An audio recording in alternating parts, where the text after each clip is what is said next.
ఆ జ్ఞానం వచ్చేసిన తర్వాత ఏం చేస్తాము? ఆ జ్ఞానంతో పక్క వాళ్ళకు మనము సూచనలు ఇస్తాం. నేను ధ్యానం చేసి నా తలకాయ నొప్పి పోగొట్టుకున్నాను, నా క్యాన్సర్ పోగొట్టుకున్నాను, నా మనశ్శాంతి లభించింది. నీకు 4 రొట్టెలు నీ దగ్గర ఉన్నప్పుడు 2 రొట్టెలు నువ్వు తిని ఇంకో 2 రొట్టెలు పక్క వాళ్ళకి ఇవ్వడం ధర్మం చేయడం. ఆ 2 రొట్టెలు అంటే దానం చేయడము, మళ్ళీ ప్రతిఫలాపేక్ష లేకుండా దానం చేయడము. అది మరి నువ్వు 2 రొట్టెలు ఇచ్చి 10 రూపాయలు తీసుకుంటే అది దానం కాదు.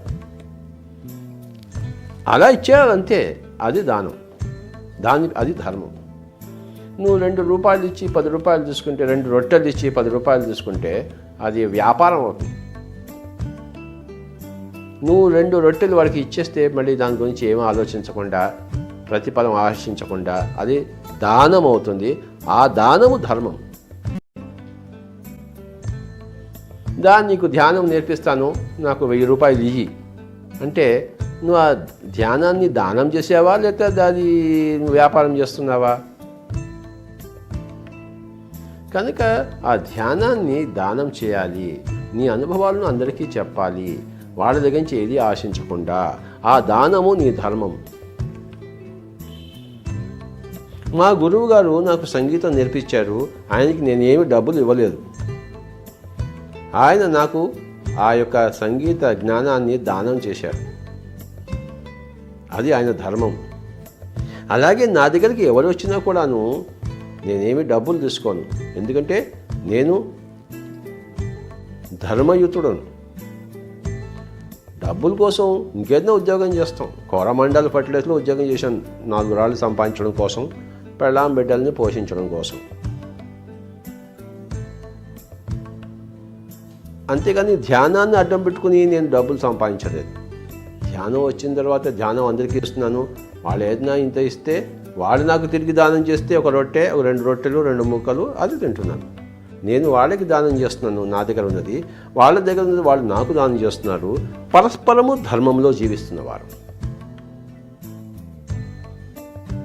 కనుక మై డియర్ ఫ్రెండ్స్, ఈ దానమే ధర్మము అనబడుతుంది. ఇది 8వ పిరమిడ్ జ్ఞానరత్నం. అంటే నీ దగ్గర అనేక అనుభవాలు వచ్చిన తర్వాత ఆ అనుభవాలు అందరికీ చెప్పాలి, అందరినీ పిలవాలి. చూడోయ్, నాకు అంతకుముందు ధ్యానం లేదు, ఈ మధ్యనే ధ్యానం నేర్చుకున్నారు. ఒక పిరమిడ్ ధ్యాన కేంద్రానికి వెళ్ళి వాళ్ళేమో శ్వాస మీద ధ్యాస అని చెప్పారు. నేను కూర్చున్నాను, మొట్టమొదటిలో కూర్చున్నాను, నాకేమీ కాలేదు, బోరు కొట్టింది, విసుగు వచ్చింది. కానీ ఇంకో ఏమీ పని లేక మళ్ళీ వచ్చే రోజు కూడా వెళ్ళాను, మళ్ళీ కూర్చోమన్నారు, కూర్చున్నాను. వారం రోజుల్లో ఒక విచిత్రం జరిగిపోయిందోయ్, నాకు కొన్ని నెలల నుంచి ఉన్న తలకాయ నొప్పి పోయిందోయ్ అంటాడు. నేనేమి మందులు వేసుకోలేదు, వేసుకోలేదు, ఆకులు లేవు, అలములు లేవు, డాక్టర్ దగ్గర పోలేదు, ఊరికి అలా కూర్చున్నాను అంతే. రోజుకి 3 గంటలు కూర్చోమని చెప్పారు, వేరే ఏ పని లేక కూర్చున్నాను. ఎన్నో లక్షల రూపాయలు డాక్టర్కి పోసాను, కానీ అక్కడ ఏమీ కాలేదు. ఇక్కడ మొత్తం తలకాయ నొప్పి పోయింది. ఇప్పుడు ఎంతో ఆనందంగా ఉన్నాను, చెప్పలేనంత ఆనందంగా ఉన్నాను. నాకు తలకాయ నొప్పి లేనే లేదు. అంటే ఈ అనుభవం చెప్పినప్పుడు ఆ అనుభవాన్ని మనం దానం చేసాం. నాకున్న జ్ఞానాన్ని, అనుభవ జ్ఞానాన్ని నేను పక్క వాళ్ళకి చెప్పాను అంటే నేను దానం చేశాను. అది నా ధర్మం. వాడు కూడా విని వాడు కూడా ధ్యానం చేస్తే వాడు లాభం పొందితే వాడు పక్క వాళ్ళకి దాన్ని దానం చేస్తాడు. ఈ విధంగా పిరమిడ్ మాస్టర్లు అందరూ తాము ఇంకొకరి దగ్గర విని, ఇంకొక పిరమిడ్ మాస్టర్ దగ్గర విని ధ్యానాన్ని అర్థం చేసుకోకో మొత్తం మీద అభ్యాసం మొదలుపెట్టి క్రమక్రమంగా అభ్యాసంలో ద్వారా అనుభవాలన్నీ పొంది వాటన్నిటిని అందరికీ పంచి ఈరోజు పిరమిడ్ స్పిరిచువల్ సొసైటీస్ మూమెంట్లో లక్షలాది మంది ధ్యానులు, ధ్యాన యోగులు, సహస్రదళ కమలలో ఉండేవాళ్ళు, బ్రహ్మర్షులు, బ్రహ్మజ్ఞానులు లక్షల మంది ఉన్నారు.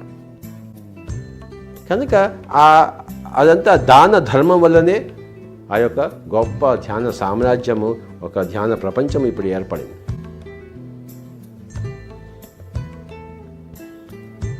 పిరమిడ్ స్పిరిచువల్ సొసైటీస్ మూమెంట్ వారి యొక్క 18 సూత్రాల ప్రణాళికలో ఒకానొక పాయింట్ ఏంటంటే, శుల్కము తీసుకోరాదు, నిశ్శుల్కముగా ఉండవలే నీ యొక్క ధ్యాన బోధ. ఎవరు వచ్చినా శుల్కము లేదు, నిశ్శుల్కము. కనుక అది దానమైంది. అక్కడ నిశుల్కము ఉంది కనుక అది దానమైంది. శుల్కముతో ఉంటే అది వ్యాపారం అయిండేది, దానం అయిండేది కాదు. వ్యాపారం తప్పకుండా చేయాల్సిందే, పొట్టకొట్టి కోసం ఏ వ్యాపారం అయినా చేయొచ్చు. కానీ ఆధ్యాత్మికత అనేది వ్యాపారం అనేది రెండుకి చుక్కెదురు. ప్రాపంచికంలో వ్యాపారం సరి అయినది, ఆధ్యాత్మికంలో వ్యాపారం సరికానిది. వ్యాపారం అంటే అది ఆధ్యాత్మికత కానే కాదు. అక్కడ దానమనే ధర్మమనే విరాజల వల్లే ఆ ధర్మంలోంచే నీ మోక్షం వస్తుంది.